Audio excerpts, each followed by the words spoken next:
Good afternoon to all of you. This is Erfan Ibrahim with the Smart Grid Educational Series webinar for May 2014. I am pleased to bring Anto to this presentation on social networks for electric sector. Anto has set up a website page on PointView that I have shared the link with all of you on. And it's a place where you can post your comments and read on what other people are saying on the subject. And we started this process about a week ago to get you all engaged on the subject so that a big part of what we are trying to share here in the presentation is actually being practiced before, during, and after this webinar. And that is the sharing of ideas on an online forum. We've gone through many different phases, everything from bulletin boards in the 90s, then in the 2000s with emails and websites and other methods, and then in the last few years with Twitter and many other ways of doing online communication. So PointView is one such effort that Anto has embarked on, and it has kind of taken off from the discussions that were revolving around the smart grid related events that Anto had been managing.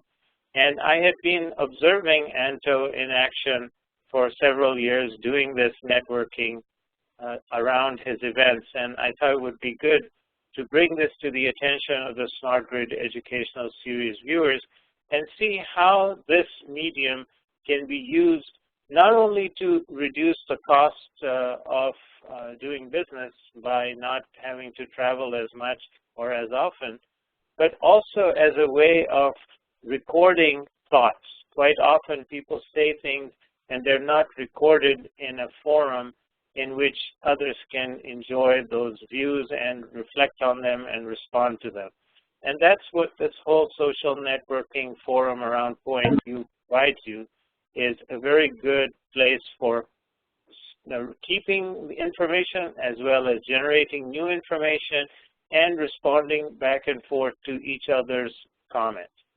So with that, I'd like to now welcome Anto, and I'm going to pass the presenter ball, and he's going to share some ideas with you. There will be plenty of time for interaction online, and you can put your comments in the chat box and we will respond to those.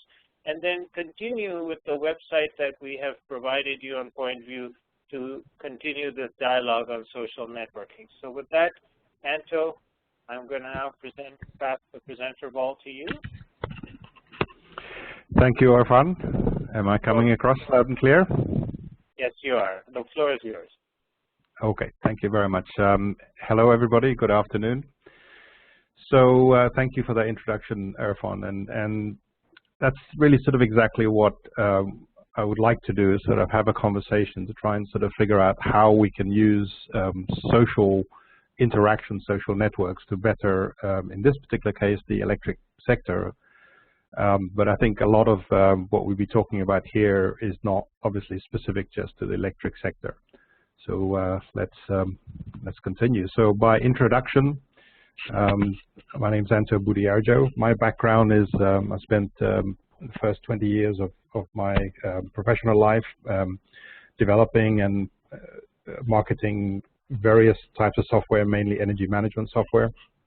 But for the last 10 years, which is really where I've got to know quite a few of you.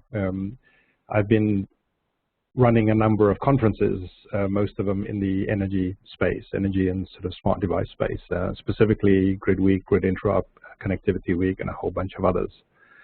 And through that process, through those sort of experiences, I got a lot of insights into what people are trying to do when they go to events, what they're trying to get out of events, and the sort of the difficulties and the challenges people have, whether you're an attendee or a speaker or a sponsoring company. And out of those sort of experiences has come a sort of realization there's an opportunity that we can actually improve the whole process of meetings, specifically in person, using online tools. So that's kind of my background. $260 billion, it's a very big number, and it's the amount of money that we spend in the US every year on business-related meetings and conferences. That's quite a chunk of change, and this is not just for registration fees and sponsorship fees and things like that, but it's also, if you think about it, the travel involved to go to places, the shipping of equipment, the other sort of extra cost that's involved when somebody travels somewhere to go to an in-person meeting. So, you know, this is a sort of question as to why are we spending all of this amount of money, or a better question is, are we actually getting the return for that? So if I look at the history of social interaction, really before the internet, the social interactions that we were involved with were physical meetings, trade shows, conventions. I started my professional life in the 70s, and that's basically the world back then. If you were in any industry, then you probably have some kind of industry convention once a year or more than that. And that was the only time that you had an opportunity to meet people. Right? You would travel somewhere and you meet people, and then you'd go back and continue with your life. So that was obviously done because we all back then, and this has been going back for decades, if not centuries, we all saw value in meeting each other because we were able to, thus will be able to get a lot more out of our lives in terms of our professional lives, in terms of doing things, selling things, buying things, making things, or whatever it is. But really, it was a very inefficient use of everybody's time.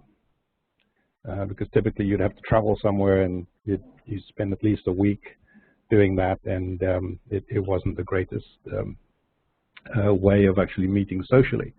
Then came along online, and these days when we talk about social networking or social interaction, it's mostly online, using Facebook, Twitter, LinkedIn, G+, webinars, whatever the appropriate tools are. And obviously the vast difference between this and the prior world, the physical world, is that this is very efficient, it's much more efficient. But it lacks that human touch that was there in the past. And so the question is, you know, what is the future going to lie in terms of how we actually network, how we actually do social networking? And so if we sort of take a step back and look at online and offline, what is online great for? We've got used to using online these days. It is the fantastic way of actually finding out information. So we used to have brochures decades ago. We really don't have brochures these days. Everything's online, spec sheets and everything else. Online is great for educational sort of activities, somewhat similar to what we're doing here. Online is great for staying in touch. Think of sort of updates, whether it's on LinkedIn and other platforms. And online is obviously great for transactions, but mainly small transactions. We buy books and music and all sorts of things using online. And of course, communications, the fundamental sort of function, the killer app, as it were, of online emails and other things. Offline, on the other hand, it's fantastic for meeting people. There's nothing quite like shaking somebody's hand and looking straight into their eyes and actually having a dialogue. Discussions that are held at events are very productive, and it's not really just the substance of what somebody says and what's on the slides that can actually be helpful and valuable to attendees, but it's kind of the interactions and the body language and everything else that goes with it, and the Q&A and the dialogue that happens. In person is, you know, there's just a lot better sort of value that you can get out of that. When you come to doing major transactions, buying stuff, and sort of buying a car is probably the place where things change. You tend not to buy a car online. You may research a lot of cars online, which is basically absorbing information, but when you come to transacting, you do that in person. And obviously, similarly in business, you would tend to want to meet in person and have some dialogue when you want to do major transactions, buying or selling stuff. And of course, offline is great for sort of the human experience. We're all humans, and regardless what we think, there's benefit that we get out of being in a room, the sort of the drama of the lights, the drama of applause, and the drama of everything else. That really cannot be achieved online, and that's something that offline is always great for. And of course, the last one is the sort of the heavy and deep networking, how you know people, and sort of the example of that is meeting at bars. I mean, sort of in a business context, and obviously having dinner and lunches with people to actually talk and get to know each other. Those are all sort of great activities that really is best done offline. And there's different economics between online and offline, right? And I'll just run through these quickly. Online is effectively free. There's really very little cost in actually looking up a Google page or Googling something, whereas offline, everything costs something. If you're going somewhere, then there's a cost involved. If it's not registration, it's travel and other things.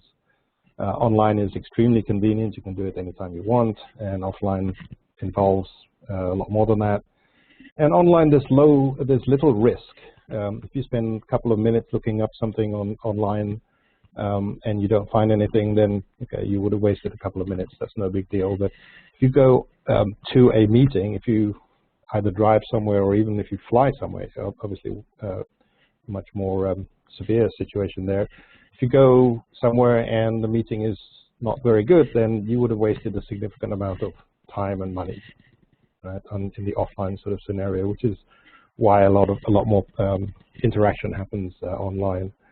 Cover a lot of ground online, and there's a lot of sort of virality. You can actually spread things very, very quickly. And offline, the results can be great.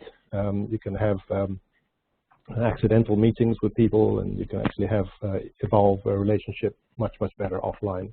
But there are many unknowns when you actually think about traveling somewhere to actually go to an event. So there's lots of different dynamics, and therefore we all kind of stating the obvious. They're not the same, but they're obviously complementary to each other, which is the basis of what we're doing at PointView. So the big question is, how do we leverage online to maximize offline meetings? How do we take the good things about what we can do in the economics and the sort of the features of online interaction and use that to improve what we actually get from offline, because offline is not going to go away. The need to meet in person is a fundamental sort of human thing. How do we marry these two so that we can get the most out of it? And so the way we kind of think about it is that, let's think about a scenario, right? Take this lady here, let's call her Jan, and the sort of questions that I used to get when running Grid Week and others is, should I go to a meeting? Should I invest that time and effort in traveling somewhere and go to a particular meeting, whether it's my meeting or somebody else's meeting, and whether the individual is an attendee just wanting to network and listen to stuff, or whether the person is a speaker, a thought leader, an expert, or whether they're a company that wants to sell something in terms of sponsoring. They usually come up with the same set of questions, right? And the first sort of level of questions is, am I going to get a return on my investment if I were to go to this meeting? And who's going to be there? Those are kind of the two most fundamental questions that everybody asks. And then beyond that, people say, okay, so if I go to this meeting, if I travel to Atlanta for 3 days, how am I going to maximize my time there? Right? And then there's kind of a personal question about, is it really good for me? Is it good for my career? Is it good for the company that I work for? And is it actually going to provide some returns that are maybe not sort of as tangible as the hard sort of ROI kind of thing.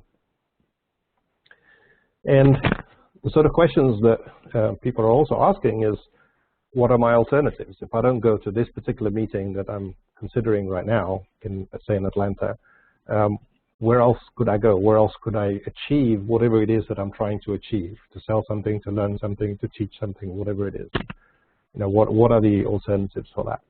And then there's a whole sort of set of more logistics kind of issues about, you know, the hassle of planning to actually go somewhere.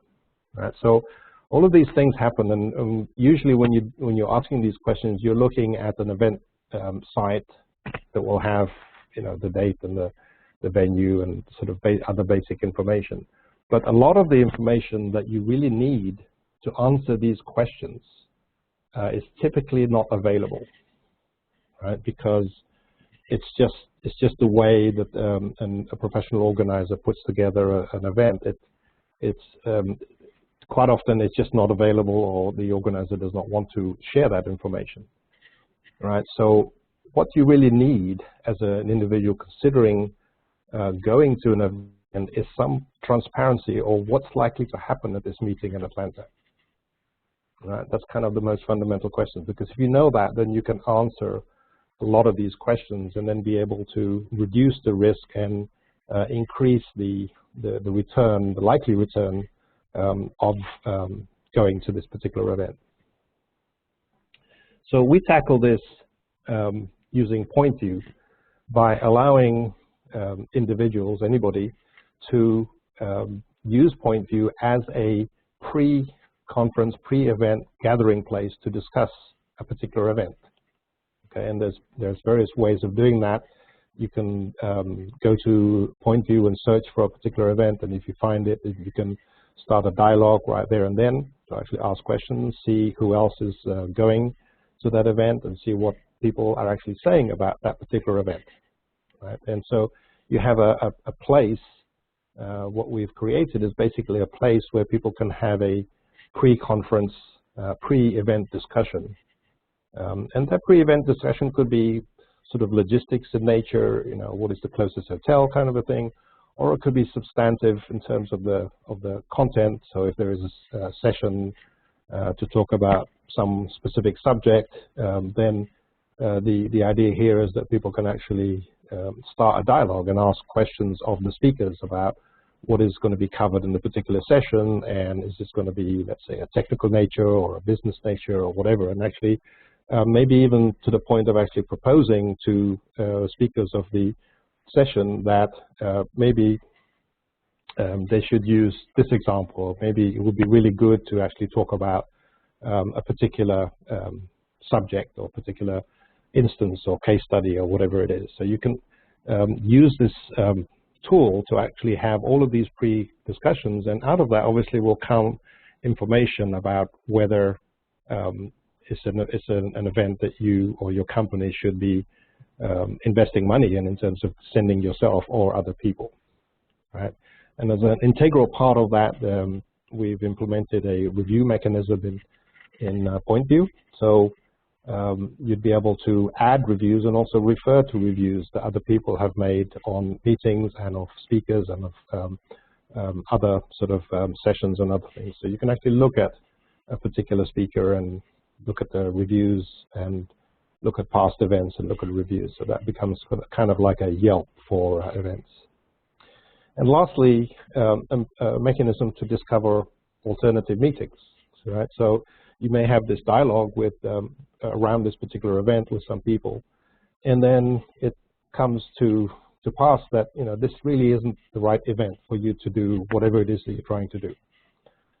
Because of timing, because of location, because of who's going there, subject, or whatever it is, it doesn't really matter what.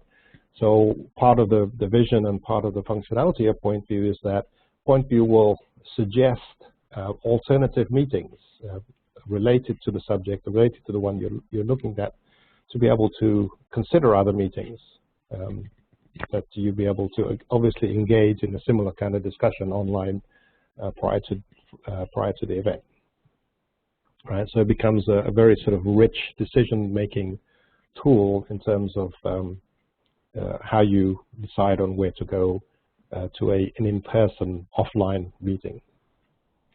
So the other scenario is that, okay, you go through all of this and then, okay, this meeting isn't quite right in Atlanta, it's not quite the right subject, it's close, but it's not going to achieve what I'm trying to do or what my company is trying to do.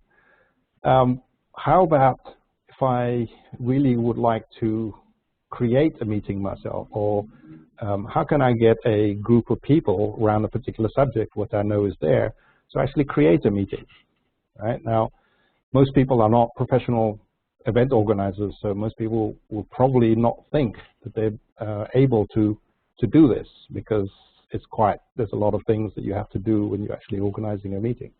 But we at PointView, we've actually created a mechanism to ease all of that, and this is what I want to talk about next. So if you can imagine Jan then saying, okay, that particular meeting is not right, and what about organizing my own meeting? What are the issues? What are the questions? And again, similar sort of set of questions about that is, how would I find the right people, right? How would I create an agenda? What is the sort of, how would I do that? And again, I'm not a professional organizer. And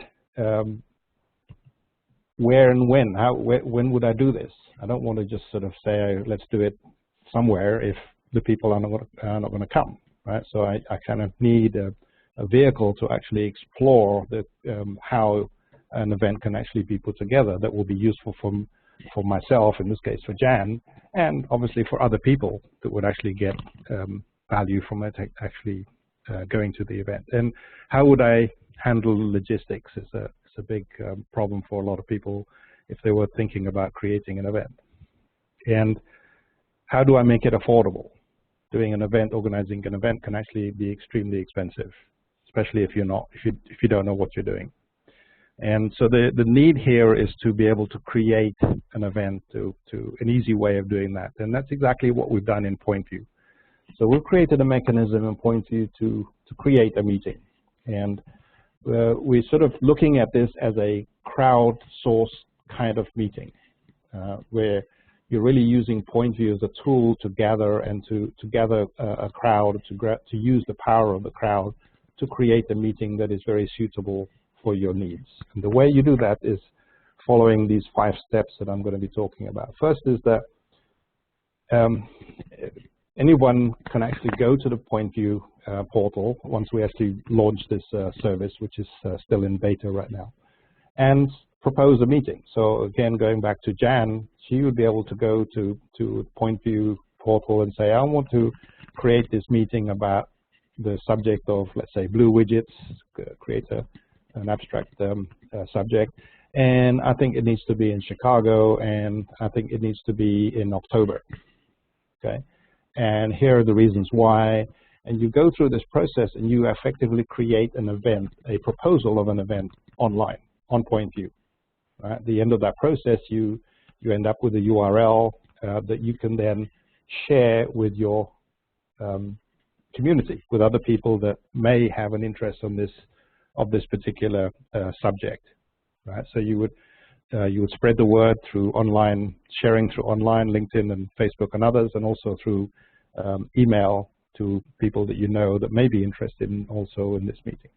And when others receive this link, the encouragement is for them to engage in a dialogue similar to the dialogue I said earlier. But here is really different. Here it's all about, should we have this meeting about blue widget? Is October the right time to do a meeting? And if we do, then what are the subjects we need to cover? In other words, we're creating the agenda here.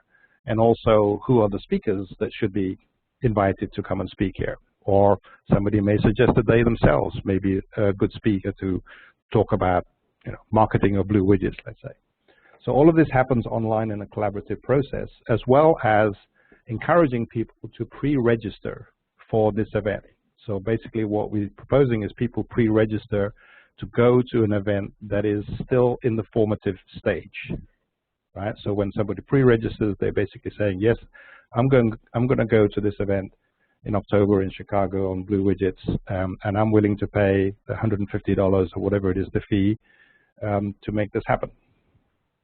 But all of that happens in a sort of a pre-sell sort of situation, in a contingency basis. And this is, if you're familiar with services like Kickstarter, this happens in a very similar way to Kickstarter, because as a core part of the proposal that we did right in step one is Jan would have said, to make this event successful, we need to have, let's say, 75 people. Right? If we don't get 75 people, it's not worth doing. Right? So there's a target number of people, and there's also a target deadline. Right? So what happens is that this dialogue continues over time up to that deadline, and when the deadline is reached, a specific date, if the number of people that pre-registered have not reached the 75 that was set by Jan, then the event doesn't happen. Obviously, there wasn't enough interest in blue widgets in Chicago in October. But if the number of pre-registered exceeds 75, which is Jan's minimum, then the event happens. So it becomes a trigger to make the event happen. When that occurs, then we as PointView come in and execute the event for this group, right? Because at that point, there's no maybes anymore. There's 75 people at least that have actually had online discussion and have actually indicated that they will come. They will come to this event if the number of people is reached. And the same applies to sponsors. Somebody may actually want to sponsor the event, and the sponsorship doesn't happen until that minimum number is reached. Right? So that gets executed. And really the result out of that is that Jan would have been able to gather these 75 plus people on a subject that she cares about at a time and place that she cares about, without having the need of being a professional event organizer. And when the 75 plus people arrive at this event in October, it's effectively their event, right? It's an event that's actually been created by this community, right? With subjects and people and timing and location that is suitable for that group. Otherwise, it wouldn't have not have happened, right? So this is a new sort of way that we think we can organize much better meetings, much less risk, greater value, and actually a lot less money, because it just obviously it takes the risk out of it, and where there is risk, there's obviously there's usually money being expended and somebody making profits or other things. And also, even if the event does not happen, maybe Jan doesn't get the 75, but she gets 50 people having a dialogue. Even if the event doesn't materialize, there would be potentially some significant value in the discussion that would have occurred during that sort of time when people are collaborating, trying to figure out whether this event should happen or not. And obviously, by the fact that there were not 75 people, there's kind of a little bit of a, let's say, a negative validation that, you know, having a blue widget event in Chicago in October is not a good idea. So let's not spend any money doing it, because clearly not enough people are going to come. So this, we think, is a very sort of disruptive model of actually doing events. So sort of in conclusion, obviously people here are mainly from the electric sector. So is social interaction critical for subjects like electric sector? It is critical because the issues are complex. I can actually draw on some comments that have actually been made online prior to today from Rich, talking about the complexity of it, and there's interaction is obviously needed, and it's humans, fundamentally it's us people that are actually going to address these complex issues, and we're going to need to interact to be able to do that. And our thinking is that there is a place for online and there's a place for offline, but rather than treating them as completely separate things, let's try and use the tools that's available online, the sort of the economics of online and the risk reducing sort of aspect that online service can actually provide, and be able to make sure that the meetings that we go to, once we actually make the decision to spend that money to jump on a plane or get on a car, whatever it is actually going to return the value. Because you know that, because when you actually get to the event, you would have known who's going to be there, and you're going to would have preempt some of the discussion, and you know that you would have had some dialogue to make sure the speakers are talking about things that you care about, or else you wouldn't have gone to that meeting. So we think the online an online tool like PointView can greatly increase the success rate of actually going to physical meetings where you actually get a lot of interactions. That's what we call self-empowered meetings. So these are meetings that you and others are actually self-empowering yourself to make sure that the meetings are productive and successful, to actually address the needs and the objectives you have in your professional life. And that, Erfan, is the end of my pitch. Okay, very good. Thank you, Anto. I'm going to take the presenter ball back for myself, and I will allow these folks online to start thinking and posting their questions. And I have a few questions that I wanted to start with, and then we will read the questions of the folks online. So the question that I have for you is that, yes, the technology is here and people can post their comments, but the bigger challenge that I'm finding, which is independent of technology, is how people are actually interacting with each other intellectually, whether they go physically to a conference or whether they are doing dialogue online. What I'm finding increasingly is that it's not really a dialogue as the Greeks would call dialogue, or the flow of ideas back and forth, but it's more like universal or unilateral expressions of thought. And a whole bunch of them come with very little connection. Occasionally, one will criticize another one, and then the other one will provide feedback, and then it'll end. But what I don't see is the modification of people's opinions by other people's opinions.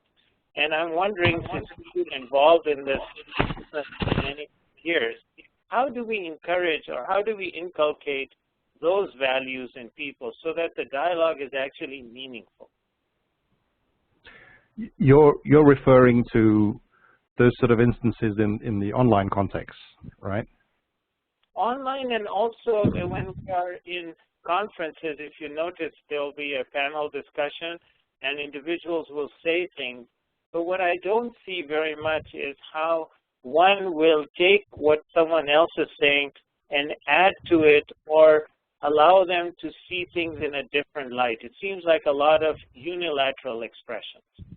So how do we change that? Because technology can only bring people together, but it doesn't necessarily build a consensus to move forward. And especially in the private sector, where everything has to be justified in order to get funding, I'm really wondering if we don't have some impediments that technology cannot solve. It's actually more of a social issue that we need to get past. So my thoughts of that is online, that happens a lot online, because online is a mechanism that you can almost be anonymous. I mean, you're not totally anonymous, but it's very easy to shoot off a comment, you know, to do something, and you're not as engaged. You don't really know what people's reactions are, what everybody's reactions are, because you only get reaction out of people that respond to your comments, either by liking or by responding, right? So there's a great distance between you and the audience online. Offline, when you're meeting in person, obviously the argument is that you would not have that great distance because you're physically there and you're standing up and asking a question. Your issue is why can't you get to the sort of real meat of the discussion? And I think I don't know is the answer, but it's an interesting question. But it's kind of difficult. You're almost rushing things. I mean, I remember, you know, on several occasions I've wanted to ask a particular question of a panel or a panelist, and you kind of have a feeling that, you know, am I going to look silly by asking this question, or I only have one question to ask? You know, it's very limiting, right? So I think you know, one way of looking at it is that if we can meld the two, right? So if I can actually see prior to the event and start the relationship with people, like I have. I mean, Rich has just added another comment on the PointView page, and I didn't know Rich 2 days ago, right? But he and I have had a bit of an interaction, so I'm a little bit closer to him, right? Because I kind of have had some interaction, so I can sort of put his comments into context. And if necessary, that one question that I was able to ask in person, maybe that can actually then be extended online afterwards. So it becomes a full conversation as opposed to just, hey, you know, this is a question and there's an answer. Maybe that's a way of looking at it, but it's really an interesting comment, and I wonder if other people have any sort of thoughts on that. Yeah, and there are, Terry Oliver from Bonneville writes, can dialogues be moderated to trim to the meaningful content that Erfan notes?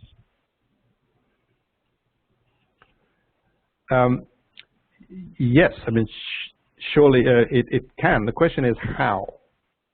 And I think this is what I was just saying earlier, is that there are some limitations in a physical meeting.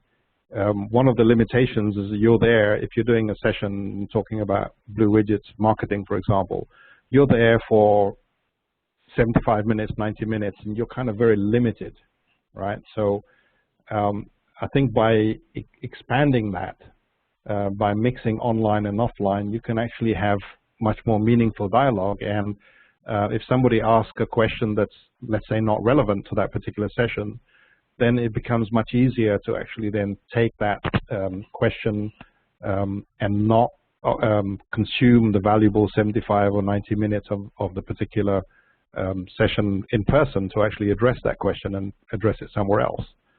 So it becomes an extension of the in-person dialogue. Again, I've not actually thought about this angle of it, but it's very interesting.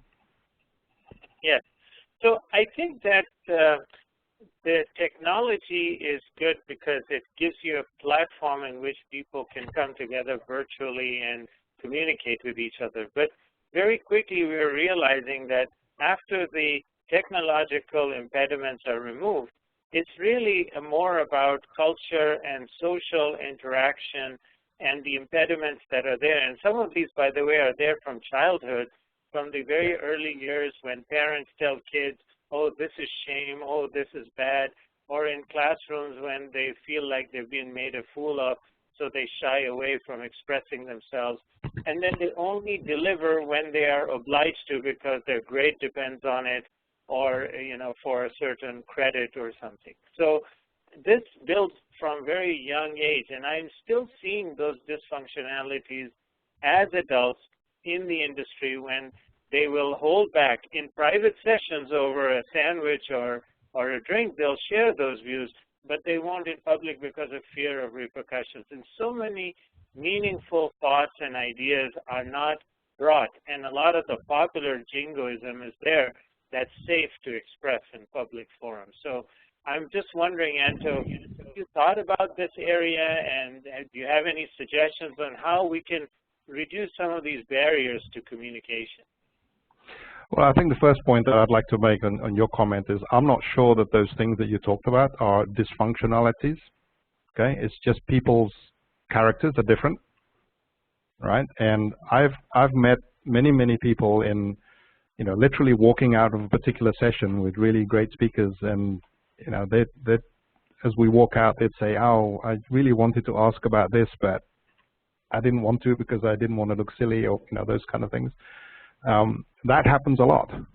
That happens a lot because of the sort of personality traits that we all have. We all have different personality traits. Some people are very, very comfortable and standing in a room with 100 people and asking questions. Some people are very comfortable with asking questions online, but some people are not, right? So I think this is one of the things going on here, is that if we use all of the tools that we have at our disposal, online, offline, one-to-one, in a group kind of dialogue, then I think we can cut through some of those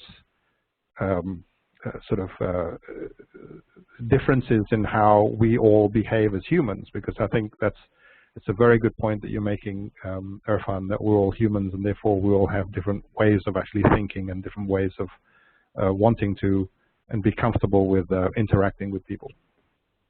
Yeah. Okay, so Ana Castro says, after a meeting, how people can leverage social media to help with the follow-up? Well, with PointView, the way PointView works is that when there is an event, you can have this discussion prior to the event on the portal and ask questions and have dialogue.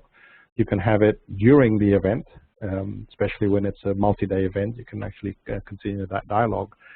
And you can continue that dialogue after the event and for as long a time as you need, whether it's a day or a month, a year, or 10 years, right? Because the instance of that particular meeting, whether it's a webinar like this or a meeting, a physical meeting like Grid Week, in PointView doesn't go away, right? And this is one of the problems that we've seen with in-person meetings, is that you'd go to a meeting, whatever it is, and there's a website that actually describes the agenda and speakers, and you go to the meeting, or maybe you don't go to the meeting, and after a few weeks after the event itself, that website will be taken down, and the website will be replaced with next year's sort of agenda, or come and sponsor and come and attend, right? So the almost all of the value that's been created at a meeting, typically in a traditional meeting using traditional tools, disappear, right? And I think that's really a shame, because a lot of value can actually be created in meetings. So that's why in PointView they don't disappear; they stay there forever. You can go to PointView right now, pointview.com, and search for Grid Week or Grid Introp, and you'll be able to see those events and the agenda and any discussion that's happened in those events, years after the event actually takes place. So yes, that's the whole vision, is that it's not just an instance of time that sort of disappears. It really needs to continue. I think along those lines, it may be good to create what I would call a metadata table for those types of meetings, so that they don't have to exhaustively go through each one, but they can take some keywords and then do some lookups on when was that keyword mentioned in previous meetings. So do you have that capability in PointView? There is. You can go there and if, for example, you can go to PointView and search, instead of searching for Grid Week, you can search for Smart Grid, or search for blue widgets, or a particular subject, and you'll find events and people that relates to that particular topic, right? And clearly that whole search thing will evolve and will get even better. But what's interesting with PointView is that you can, if you have a subject and you think, you do a search and maybe it'll come up with a name. Let's say it's your name, Erfan, that you had something in your bio that talks about that particular keyword. And then what you can do is you can actually look at Erfan's profile, and then in PointView be able to see the events that Erfan has spoken at before. All right, so it will actually show that Erfan spoke at this event, Grid Week here, blah, blah, blah, and be able to then immediately dive into what Erfan said 2 years ago about a particular subject, right? Because in PointView, all of the events are linked with all of the people that attended the event and had conversations around that event. So everything's all linked, right? So the other link that exists in PointView is links between people and people. So you can look at Erfan, and it will show you all of the people that Erfan has spoken with, right? So you'll be able to see that Erfan has spoken with, let's say, Eric Gunter, for example, just to use a name, and then be able to browse and search for specific things that Eric Gunter would have spoken about. Again, going back to an event that may have happened 3 years ago, or it may be an event that has not happened, and Eric Gunter is planning to speak next month in some location. Right, so it becomes a very rich tool that you can actually start to navigate the people and their participations at events over time in the past and in the future. Great. So Ravi Sitapati of Hydro One asks, are such PointView meetings less expensive in registration than professional organizer-based ones?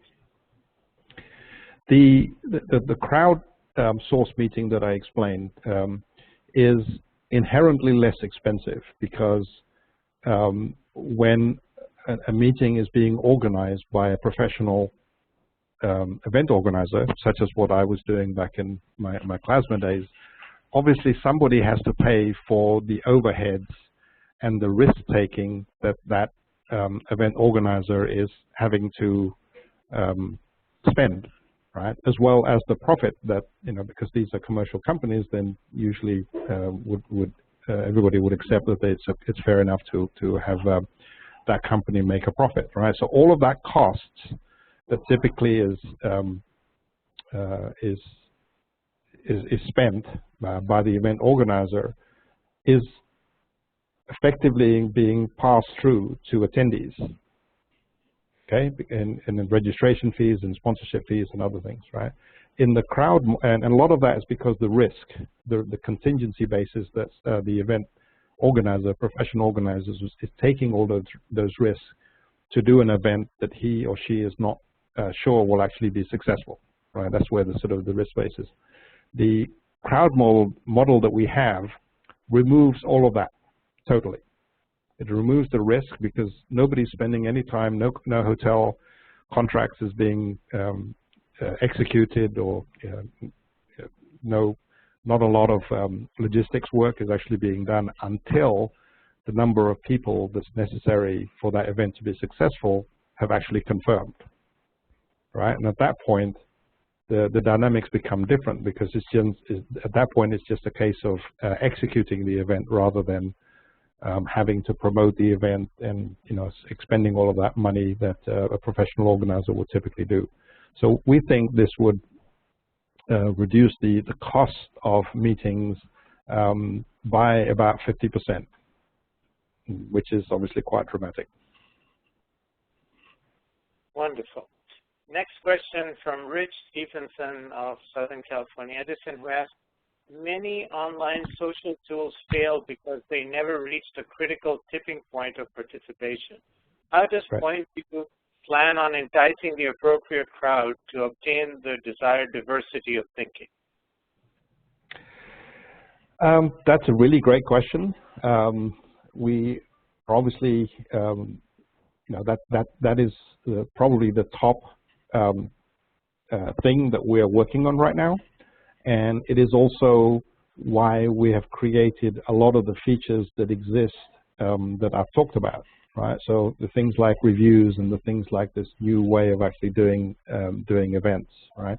All of these features that we're creating, obviously with getting a lot of feedback from people, such as this webinar here, which is proving extremely valuable to us, is helping us create a platform that is useful to you, meaning people that's using it. And the rationale there is if it's useful and valuable to attendees of meetings, then the attendees will actually spread the word through their social networks, and other people will actually then be able to see the value of using PointView to manage and to make decisions in terms of which meetings to go to. Right, so we've spent a great deal of effort in making sure that the engagement and the virality of the tool is very effective and that's all being done is being driven by making sure that we're creating the right value for the people using it, whether they're an attendee of an event or a speaker or a sponsor of an event or other sort of people in between. So along those lines, Anto, have you thought of crowdfunding events so that people who have wonderful ideas but no travel budget could come to these events? Well, that's what our crowd source model is all about. That is exactly what it is. It's a crowdfunding model. You could propose to have a meeting on Blue Widgets, as I said, I use my example in Chicago in October, and it doesn't cost you anything to do that. It's completely free. You spread the word, and once you get 75 people agreeing to spend the money, then the meeting happens. So that is crowdfunding. You are effectively crowdfunding the creation of an event, of a meeting, in addition to not just dealing with the cost issue, but also dealing with the substantive issue of what the meeting is going to be about, what the subjects are going to be about, and what the speakers are going to be about. So it's crowdsourcing the agenda and the collaboration and the topics being discussed, in addition to crowdfunding the actual event itself. Well, I'm talking about one step beyond that, because there are people, for instance, in a lot of public utility commissions that don't have travel budgets, or they work in small companies that are very limited in travel, or there's some sequestration going on in a utility. So you really want that opinion to be there. So what I'm thinking about is there a possibility of doing crowdfunding for those people who cannot pay? The model you're talking about is everyone agrees to pay for their own travel. But I'm talking about the next step, which is to get people with wonderful ideas but no travel budget. That's really an interesting angle. And thinking the top of my head right now, I don't see why the same tool could not be used for that. So rather than the proposal then is not that I just need 75 people to come to Chicago for this event, but it'll be I need, let's say, 65 people. I'm just using random numbers. I need 65 people to pay, let's say, more money, $250, so that we can then invite another 10 people who are not able to pay to actually come to the event. Right. So that is a slight variation to what I just described. I don't see any reasons why that can't be done using the model. And the reason why I bring this up is there are many independent consultants who travel on the budgets of companies that they consult for, so that those companies or their views are represented by these independent, even though the independent consultants don't have those travel budgets. So that is still a way of individuals finding their own way. But I think that if we could use PointView for supporting people who are underrepresented in conferences, that could really increase the interest level. Because when people with the money keep coming to the conferences, their views are heard multiple times. It's the ones that don't have the budget but have great views that people never hear about. It's like the tree falling in a forest. If there's no one there to hear it, does it make a noise? Right. Yeah, no, I like the idea. And another way of looking at that is, you know, one of the things that we think will happen with this crowd model of doing events, the sort of the PointView way, is that you could actually have a lot more smaller meetings that are more regionally focused, right? So let's say there's a need, or there's a perceived need to have a discussion in the northwest of the U.S., let's say, around Portland kind of area, and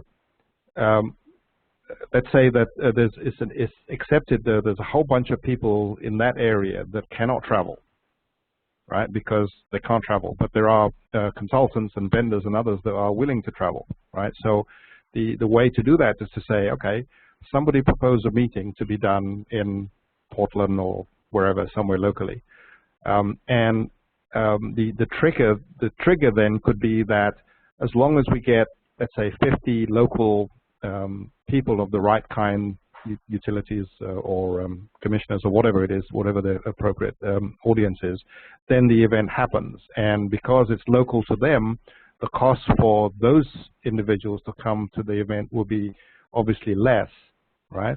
And what happens is that people that are traveling, the vendors and the consultants, would actually be bearing the cost. But that won't happen, and the event doesn't happen until the prerequisite and predefined number of local people that commit to actually go, right? Because otherwise, you know, it's difficult for a consultant or a vendor, especially in a group, to decide to go to a particular venue to have a meeting if they're not sure that they're going to get the audience. But this is a mechanism to actually make sure that there's 50 people in the room that may have just driven locally, or either come for free or come from a nominal fee, that would actually make the event meaningful. And you can sort of repeat this over and over again in different parts of the country. So it becomes local, much smaller meetings, not sort of multi-hundred meetings, but probably sort of 50 to 100 people meeting, or maybe even less, that is very targeted at local issues. And again, the online dialogue can happen prior to the event, so the right vendors and the right consultants will be there, and they'll be talking about the right things. So it's just, again, another thought that just listening to you, Erfan, that's great ideas. So Anna Castro says, Erfan, you're onto something when you ask about follow-on questions at the end of the panel. Very little time is allocated for Q&A. We need to figure out a way to improve productivity improvements in our business and be more innovative. Absolutely. A statement. So Terry Oliver from Bonneville asked, I like the idea that the audience and presenters can be engaged before, during, and after. The offline event is always time limited, so not every question and curiosity can be addressed by the speaker. Yep. I mean, this is the very thing that we're trying to, you know, improve on. And you can literally, I mean, anybody can do this. Anybody on this webinar and anybody else can do it. You can actually go to a grid interop in 2012, for example, and look at a session and ask a question. This is an event that happened 2 years ago.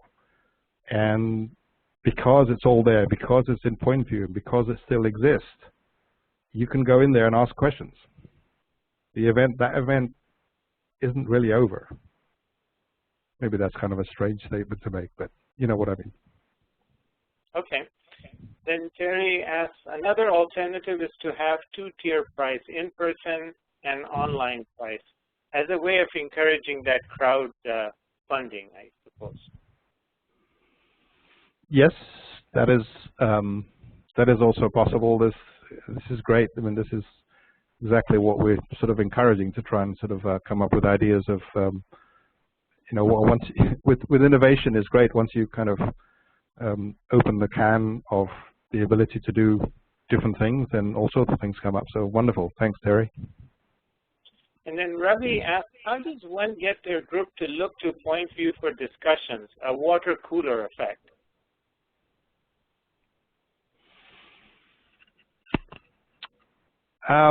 Well, the mechanism in PointView that we're creating, obviously things revolve around an event, right? A meeting, such as this meeting, right?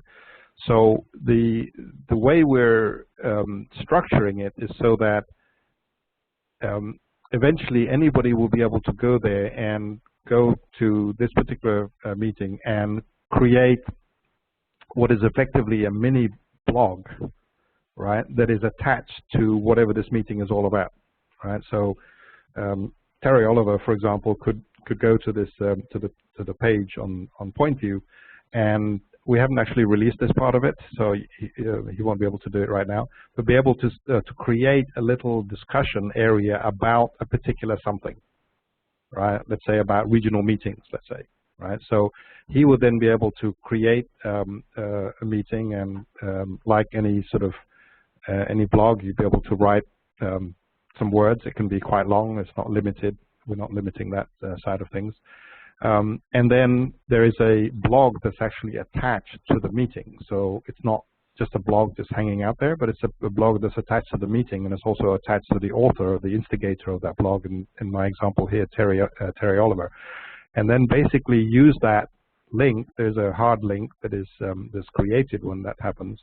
And for, again, in this example, for Terry to spread that word, again, using social networks, it just posted on a LinkedIn group. There's an automatic mechanism to post things from PointView to LinkedIn, Facebook, Google+, Twitter, and effectively invite people to come to that blog and have a discussion, right? And so the discussion is about that subject that Terry decides, the regional meeting, let's say, but it's in the context of whatever the event is all about, right? And it travels with Terry when he then goes to other events, when he may have some other discussions with on other subjects. There'll be sort of a record of that, a link to actually link to that blog that he did at this event about regional meetings. That may have got a little bit complicated in my description, but that's the way we would see that happening. Wonderful. So Richard Dweck likes the idea of underrepresented people getting funding to go to events. And then Stephen Northover says, I'm not funded for time or travel. If the fees were reasonable, I would pay to participate remotely from home. So as you can see, there are people even on this call who would start participating in the dialogue in events if the financial aspect was reasonable. That's great to hear, and I think that's what we're trying to do here. We're trying to rather than just having online and offline as being two separate sort of universes that don't mix, because they this is why I've kind of made the presentation the way I did, is that there are different attributes to these two different media. They're basically two different medias. They have different attributes, and they have different economics and different values to different people. And when you mix it up and use the good stuff out of each one, you can then create different types of meetings that can be very focused and be very prudent about addressing the needs of specific people that in the sort of the traditional world would not have seen a way of doing that. So great, absolutely fantastic. Well, this may sound like a plug for PointView, but I think, Anto, that you, having gone through the smart grid experience since 2009 with these large-scale conferences, you got a good idea of who was coming, how often they were coming, based on the funding that they had from their own companies, as well as the stimulus funding that was coming in through DOE and NIST and other institutions. And for a while, it didn't really matter who the person was or what thoughts they were bringing to the conference. What mattered was that they had the budget to come and do that. And unfortunately, a lot of people who were not part of that wave but had original ideas were left out of the dialogue. So with PointView, I'm really glad that you are creating a forum in which those underrepresented people can at least start having a voice initially, and then eventually, maybe through this crowdfunding process, have an opportunity to physically come and make a difference at these conferences. Yes, and when they do make the trip, to actually make sure they get a lot of value out of it. Yeah, that's absolutely. So Rich makes a point. He says, PointView could benefit from an equivalent to Google plus Circle that are topic-based. PointView could then alert the Circle members when a meeting linked to that topic circle is created. So that's an interesting comment. So the way we look at it is that our circles are effectively our events. Okay, one of the problems about Google Plus and the circles, which is conceptually a really clever idea, is that you're never quite sure which circle you need to be in. You know, I've struggled with using Google Plus, and obviously others are much more proficient. And it's kind of difficult. Do I create a circle for Smart Grid and another one for PointView, and how do they relate, and how do I control all this kind of circles, right? So, you know, that's kind of the challenge that I have with the sort of circle concept. But the way we look at it is an event, right? In this particular case, this particular event, there are 30 people, whatever it is, that's on this call. We have effectively created a circle about this particular discussion. That circle automatically created itself by all of these people, all of us on this call, wanting and actually being part of this webinar. So we see each event as being a little circle. They're obviously connected together. So individuals will be able to go to multiple events, and the mechanisms within PointView allows those connections to be there and remain there forever, right? So the circles are automatically created, and obviously an event by its very nature is going to have a topic, right? So we're effectively creating a circle around a topic. We just call it an event. Steve says, one issue I see for documenting all of our views is the lack of effective anonymity. If I speak over a cup of coffee, someone may quote me, but I can deny it. I may be far more reserved if I know every utterance will be documented. Yes, that is true.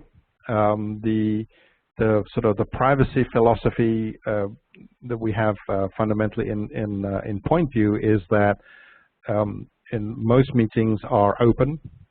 We actually have plans to actually create different types of meetings, closed meetings, but that's kind of, you know, creating effectively a subset, a small circle that's not exposed to the rest of the world. But so yeah.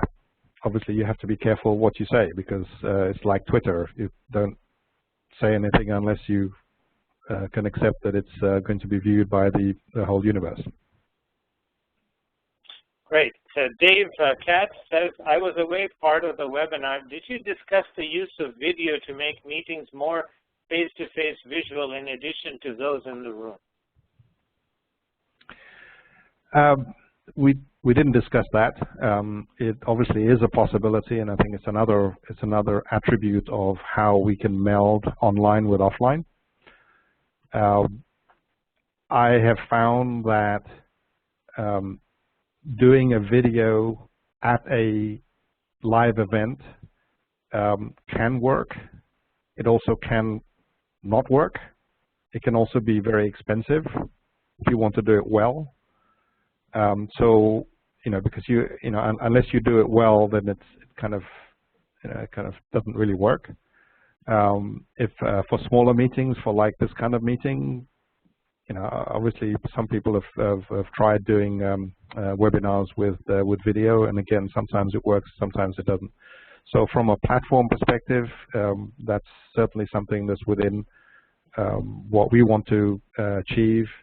But I don't think it's a panacea. I don't think it solves all problems. And you know, there are people that are not comfortable with having a camera on, especially in a sort of a webinar type meeting like this, because one of the nice things about online is that you can have these meetings when you're at home, and you know, for all I know, half the people on this call are in their PJs. That's right. Well, that's why I do it a little later in the day, so they may change. But Terry says Chatham House rules help with that issue. I guess he's talking about the privacy issue. Are you familiar with the Chatham House rules? No, I'm not.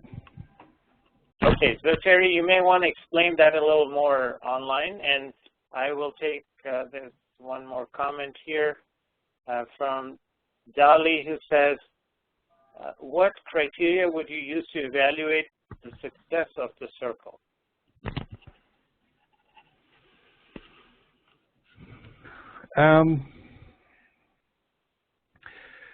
I can think of the reviews as being a mechanism. So I'll say it here. I would very much like each of you on this call to put in a review and rate this particular webinar, right? So that's one way of giving feedback. And the way we do things in PointView is you can review 3 things in PointView. You can review the event itself. So maybe this afternoon after you're done with this call, you can put in your reviews on the actual event itself, on this webinar. You can also do a review on the session. In this case, there's only one session, so there's little difference between the two. And you can also add reviews on a person. So you can review me, you can review Erfan, you can also review other people. So somebody may want to review Terry Oliver for asking really great questions. So that's one mechanism to actually give feedback, because we then would consolidate that and be able to say this meeting was great because it was a 4-star meeting compared to another meeting that was done that was only a 2-star meeting. Right. So that's one way, and obviously just by looking at the dialogue online. One would be able to see if the meeting was successful, and also the relationships. It's probably the most important is that if we can actually, having attended a meeting, whether it's a webinar like this or in-person meeting, if you have created relationships with half a dozen people, and that's really all you're after, then I would think that would be successful. So I think there's various ways of doing that, and probably the last one is if people would do it again. If a particular meeting around a particular subject was successful, then the chances are if there's another meeting that needs to happen in 3 months' time, they would do it the same way. Great. So we have some challenges in our industry post-stimulus funding. A lot of them are technical and business process issues that need to be discussed, and consensus needs to be built around them in order to make smart grid and this whole clean tech and energy efficiency area enter a mass market. I mean, today there are a lot of individual projects going on to improve energy efficiency in buildings through the LEED program, for instance. There is some deployment of distribution automation technology to reduce losses, line losses in the distribution system. We're seeing a wide area monitoring, protection, and control through phaser measurement units being put to get a better idea on the condition of the grid.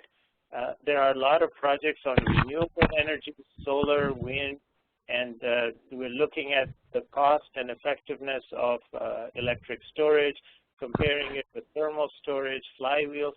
So the issues are numerous, and we need to continue having forums in which we can build consensus so that the vendor community, the utilities, the integrators, the subject matter experts that are independent consultants, and academia can all work together. My challenge that I'm seeing is that with the stimulus money gone, there aren't enough compelling economic arguments being made that are compelling to bring that money from the private sector into the R&D realm. So individual companies are doing stuff, but I don't see it at an industry-wide level. And I am thinking, Anto, that forums like the one you're creating online and the focused conferences that it could generate could help free up some of that money from the private sector to allow us to do the R&D, the demonstration of technology. So what are some of your thoughts on this post-stimulus period and how we should go forward? I think that's a great point, and I think it's really to do with the granularity of meetings. Okay, so in the sort of the heyday in the 2008, 9, and 10, there were a lot of meetings, and obviously Grid Week and others were there, and there was, if you needed to discuss a particular subject, you kind of had a number of options, and you would actually go to that event. So you may go to Grid Week because you want to talk about a particular subset, a particular subject, a small subject, right? But it may well be that there was no other way of having a discussion about that particular subject, right? So you would go to Grid Week and there may be one session or two sessions about that particular subject, right? So the efficiency on going to an event, a large event like that, it's not just Grid Week. Every event will have some similar kind of circumstances.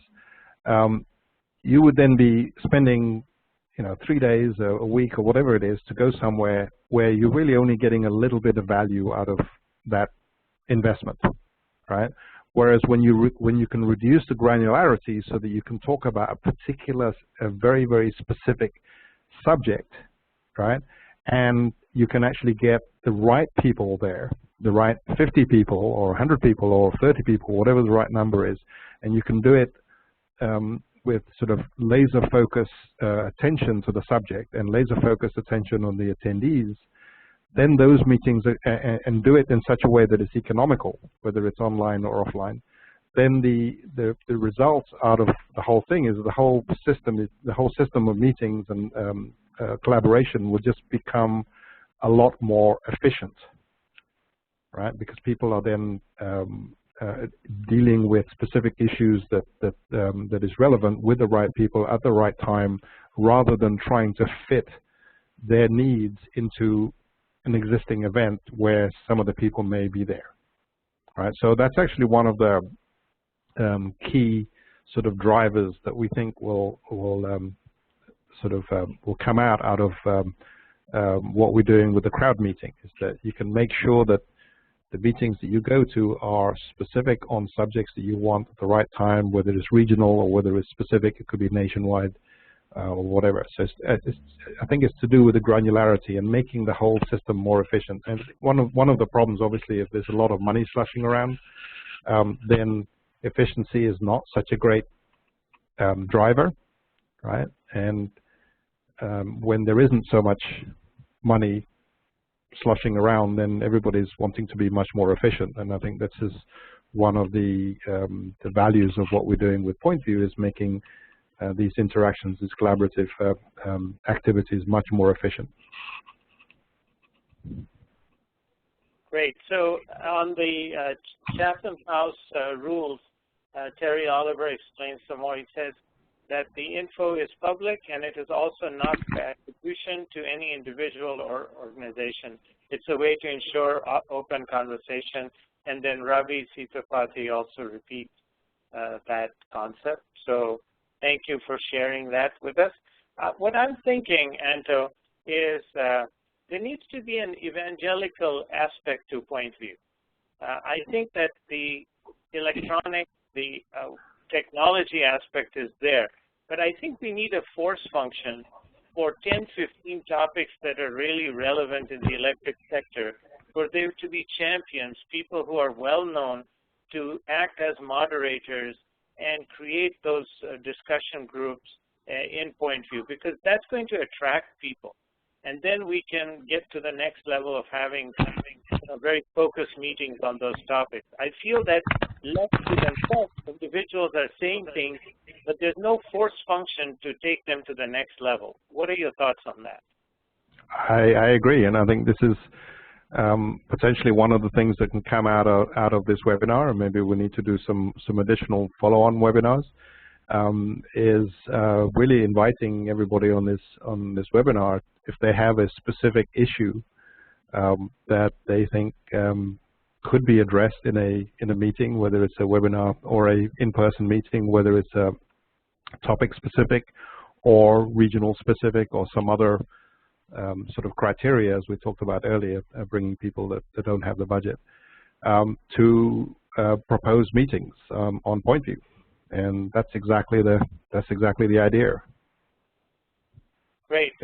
So, I mean, we have Terry Oliver from Bonneville Power Authority, and I'm sure that on his Rolodex he has at least half a dozen names of people who he respects in the business, who know the subjects well, and he could make some recommendations of volunteers. I mean, I respect his views on smart grid. I've heard him multiple times, And I think these are the type of people that we need to bring in. I'm not talking about an autocratic focus group. I'm talking about a very democratic one where the subject matter expert is purely a facilitator, but also a magnet to bring people. I'm glad you said exactly that, because that is exactly the driving force behind these crowd meetings. I mean, we want to democratize meetings, right? So Terry is free to propose a meeting, and maybe it's just himself, or maybe it's him with somebody else, or 2 or 3 people.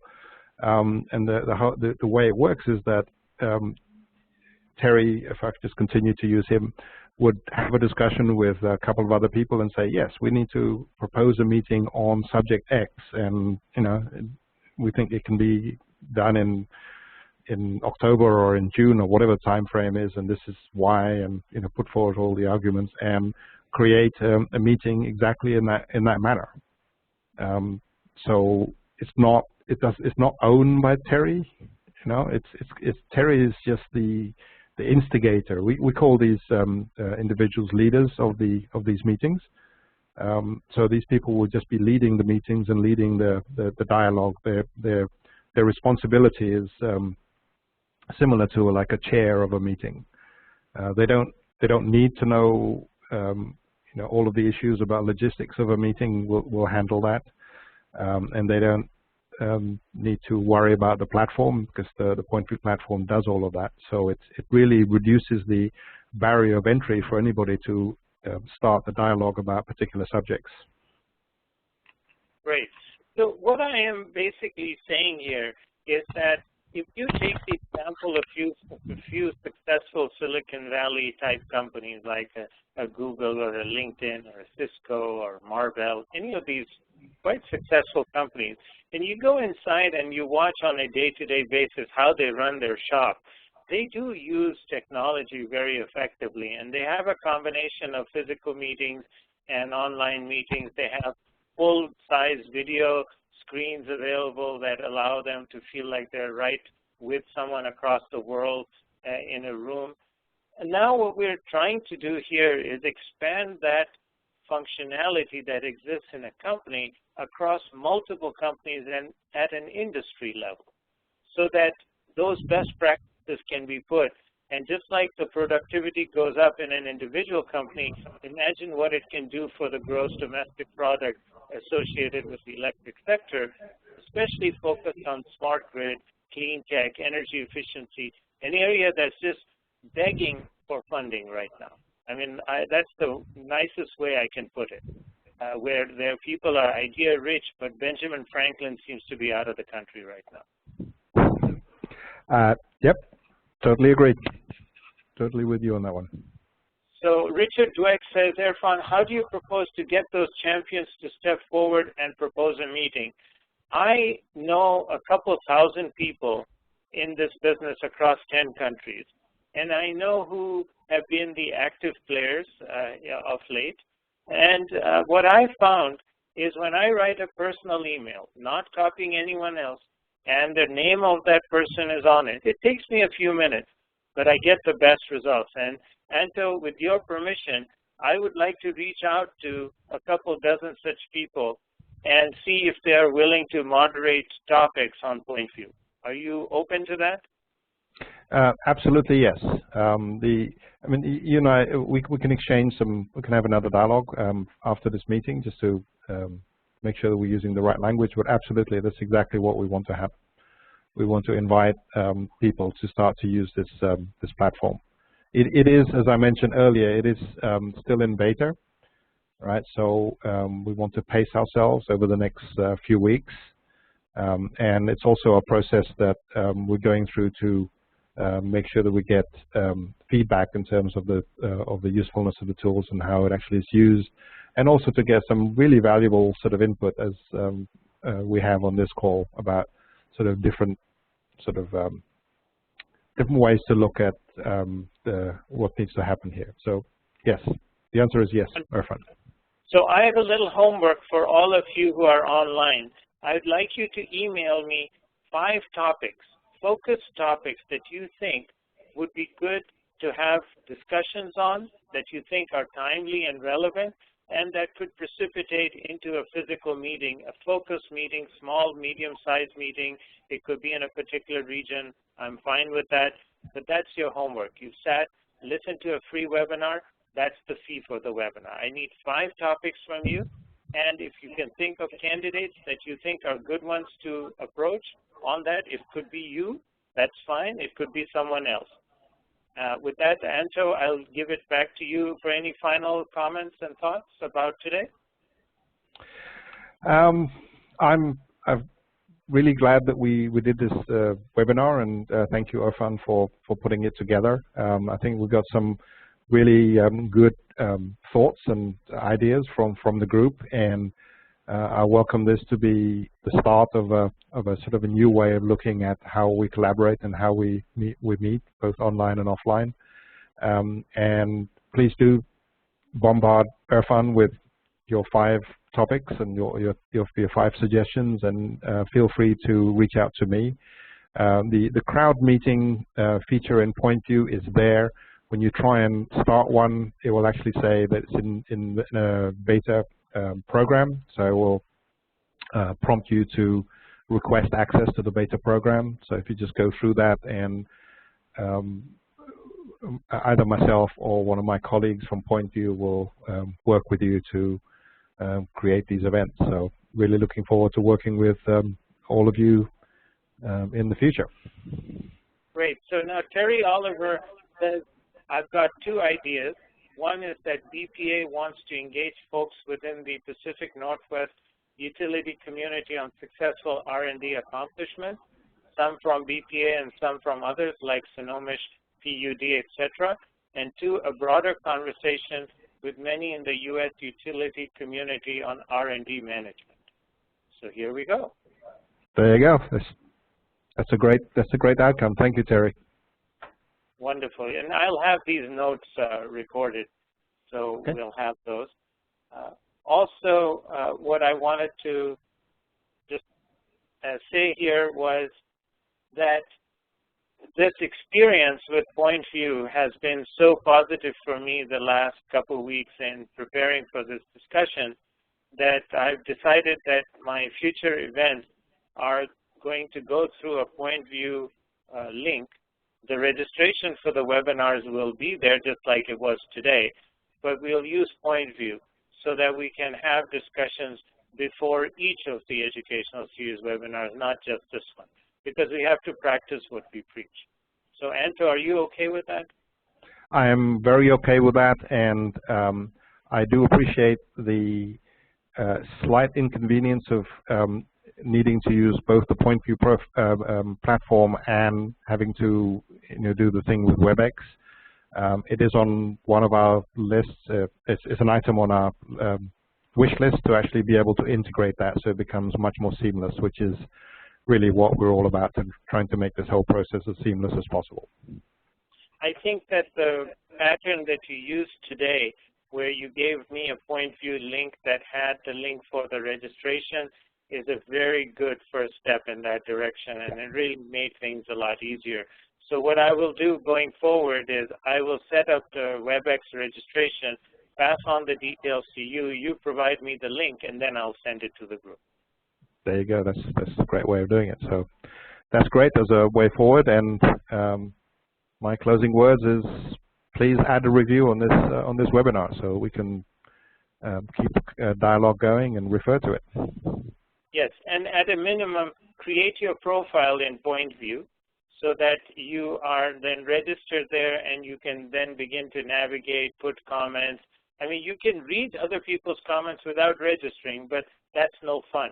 You should register, become part of the community of like-minded people who are interested in a low-carbon future, want the electric sector to thrive, and want the proper integration of modern technology with smart grid, with the traditional legacy systems, because there are some serious challenges there, and we need all your collective brain power to help solve that.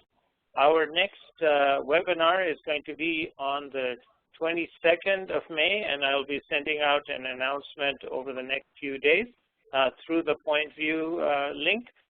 So I really appreciate all of your participation today. I see there are a couple of more comments here. I'll just quickly read them.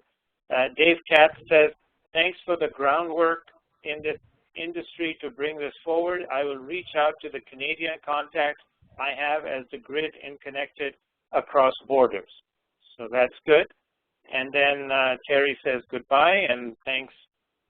Review later tonight, so we should be hearing from Terry later. And he says, I pride myself on being unlike-minded. Oh, that's wonderful. So what I have to do is find the people who are like-minded with you, because you are unlike-minded. Must be like-minded with somebody. Yeah. Well, if he's one of a kind, I'm willing to entertain that too.